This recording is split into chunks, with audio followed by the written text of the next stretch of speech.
पागल डॉक्टर। रामपुर नामक गांव में राम नाम का एक डॉक्टर रहता था। वो एक बेकार डॉक्टर था। वो किसी भी पेशेंट को ठीक तरह से नहीं देखता था। उसके पास आए हुए पेशेंट को वो जो जी में आए बोलता रहता था। गांव वाले सही इलाज ना मिलकर परेशान होते थे। कोई दूसरा रास्ता ना होने के कारण उसके पास से ही इलाज कराते थे।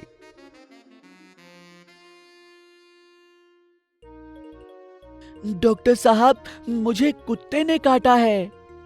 तुमने देखा नहीं कि कुत्ता पीछे आ रहा है?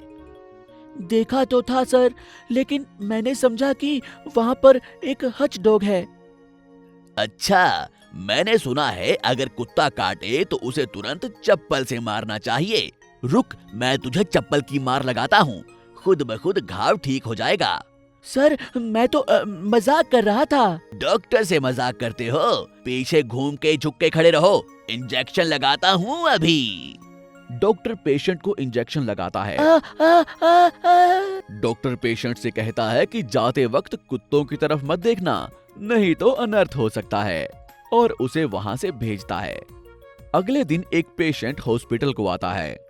डॉक्टर, मुझे प्लास्टिक सर्जरी करवानी है। प्लास्टिक अगर हम दें तो 1 लाख रुपए, और अगर तुम प्लास्टिक लेकर आए तो 50,000 रुपए लगेंगे। सर, कोई प्लास्टिक बकेट समझ रहे हो क्या? चलता हूँ सर, फिर कभी नहीं आऊंगा। हाँ। अगले दिन फिर से दूसरा पेशेंट हॉस्पिटल आता है। डॉक्टर साहब, मुझे बहुत सारी छींकें आ रही हैं, ये कैसे रुकेंगी? छींकना छोड़ दो, चली जाएंगी। ठीक है सर, मुझे सर में दर्द हो रहा है, क्या करूं? तुम अपने घुटनों पे तेल लगाया करो, तुम्हारा दिमाग वहीं पे है। बेकार की फालतू बातें मत करो, और जो कहा है वही करो। बाहर का खाना बंद कर दो। ठीक है सर, बाहर खरीद कर घर में जाकर खा लूंगा। Okay, by doctor. अगले दिन एक और पेशेंट डॉक्टर के पास आता है। क्यों रामाया, कल तुम्हारा दिया हुआ फीस का चेक बाउंस हो गया। तो पिछली बार जिस बीमारी का इलाज आपने किया था वो फिर से आ गई है। ओहो अच्छा, तो तुम्हारे लिए खुशखबरी है, और एक बुरी खबर है। पहले कौन सी बताऊं? पहले बुरी खबर ही बताइए, उसके बाद खुशखबरी, थोड़ा दिल खुश हो जाएगा ना। तुम्हारे पैरों में बहुत सारा इन्फेक्शन जम चुका है, उसे ऑपरेशन करके दोनों पैरों को निकालना पड़ेगा। अच्छा, तो खुशखबरी क्या है? परसों तुमने जो नई चप्पल खरीदी थी वो बिल्कुल मेरे साइज की हैं, वो मैं खरीद लूंगा। ऑपरेशन होने के बाद क्या करेंगे डॉक्टर? अरे करना क्या है, तुम्हारे शरीर को तुम्हारे रिश्तेदारों को सौंप देंगे। ये कहकर डॉक्टर दांतों तले जुबान कतर लेता है। अगर इस पागल डॉक्टर से इलाज कराया तो बची हुई जान भी जा सकती है। ये कहकर वो परेशान होकर वहां से भाग जाता है। उस गांव के लोग उससे छुटकारा पाना चाहते थे।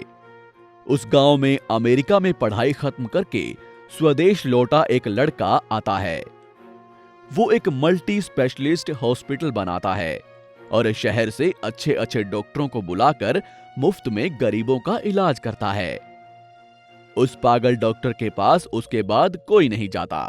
आमदनी नहीं होने की वजह से वो पागल डॉक्टर वहां से भाग जाता है। तो दोस्तों, ये कहानी हमें सिखाती है कि हमें हमारे पेशे के साथ कभी भी बेईमानी नहीं करनी चाहिए और लोगों को पागल नहीं बनाना चाहिए। आपको हमारी ये कहानी सुनकर कैसा लगा, हमें कमेंट बॉक्स में जरूर बताएं। और यदि आप ऐसी ही और भी कहानियां सुनना चाहते हैं तो हमारे चैनल को सब्सक्राइब जरूर करें। शुक्रिया। 3 मित्र। एक गांव में 3 मित्र रहते थे, लड्डू, मिठाई और मिट्ठू। तीनों एकदम के मूर्ख थे। इन तीनों के नाम सुनकर गांव वाले हंस देते थे। एक दिन पास के गांव में सर्कस देखने के लिए लड्डू, मिठाई और बिट्टू तीनों पैदल चल रहे थे। तभी बिट्टू ने कहा, मैं अब और नहीं चल सकता। 4 किलोमीटर चल चल के मेरे पैर जवाब दे चुके हैं। अरे मिठाई, कोई उपाय सोचो यार। उपाय बताने में मुझसे बड़ा कोई नहीं है, बस थोड़े ही पल में उपाय बताता हूँ। हाँ, उपाय क्या है, जल्दी जल्दी बताओ। अगर हम तीनों एक साथ चलेंगे तो हमारी शक्ति कम हो जाएगी, तब हम चल नहीं पाएंगे और सर्कस भी नहीं जा पाएंगे। इसलिए मेरे पास एक उपाय है। मैं बिट्टू को उठा लूंगा, बिट्टू तुम लड्डू को उठा लेना। ऐसे करते करते हम थोड़ी दूर चले जाएंगे, तब हम में से कोई भी नहीं थकेगा। अरे वाह, तुम्हें कितने अच्छे उपाय आते हैं मिठाई। वाह, अब्बा सुपर आइडिया, मुझे क्यों नहीं आया ऐसा आइडिया? तुम्हारे दिमाग में भूसा भरा हुआ है, तुम्हें ऐसे अच्छे आइडिया कहाँ से आएंगे? होशियारी अगर सबके पास होती तो सब कितने अच्छे हो जाते। मीट उठा लो, उसके बाद मैं बिट्टू पर बैठ जाता हूँ। लड्डू के कहते ही मिठाई पे बिट्टू बैठ जाता है। बिट्टू पे लड्डू बैठ जाता है। मिठाई दोनों को ढोते हुए चलता है। इनको देखकर सब हंसते हैं। इतने में रमेश नामक आदमी इनके सामने आता है। अरे अरे अरे, ये क्या तुम दोनों को ये बेचारा कब तक उठाएगा? तुम चलकर नहीं जा सकते हो क्या? हम कोई बेवकूफ नहीं हैं। अगर हम सब मिलकर एक साथ चलेंगे तो हमारी शक्ति कम हो जाएगी, इसलिए ऐसे जा रहे हैं। अरे अरे अरे, तुम सब बेवकूफ हो। तुम सबको बदलना किसी के बस की बात नहीं है। फिर भी तुम किधर जा रहे हो? सर्कस देखने जा रहे हैं। हाँ, तुम लोग खुद यहाँ सर्कस बता रहे हो। ये कहकर रमेश हंसता है और उनसे कहता है, ये लो मेरी साइकिल, अगर इस पर जाओगे तो सर्कस जल्दी पहुंच जाओगे। अरे वाह, तुम कितने अच्छे इंसान हो। लो, तुम्हारी साइकिल दो। ये कहकर मिठाई एकदम से साइकिल पर बैठ जाता है। मिठाई पर बिट्टू, बिट्टू पर लड्डू बैठ जाते हैं। अरे अरे, वो गधो, साइकिल पर ऐसे नहीं बैठते। साइकिल के आगे एक पीछे और तीसरा साइकिल को चलाएगा। नहीं नहीं, मेरे होते हुए मेरे मित्र कैसे साइकिल चला सकते हैं? और वैसे भी साइकिल आपने दी है, अब आप घर कैसे जाएंगे? मैं जैसे तैसे चला जाऊंगा, पहले तुम लोग आराम से जाओ। पहले हम आपको घर छोड़कर आएंगे, उसके बाद ही सर्कस जाएंगे। अरे लड्डू, हमारे रमेश जी को ऊपर बैठा लो। ये सुनते ही लड्डू रमेश को अपने ऊपर खींचकर बैठा लेता है। ए भगवान, मुझे बचा लो। अरे गधो, मुझे छोड़ दो, मैं पैदल ही चला जाऊंगा। मुझे डर लग रहा है, मुझे नीचे उतारो गधो।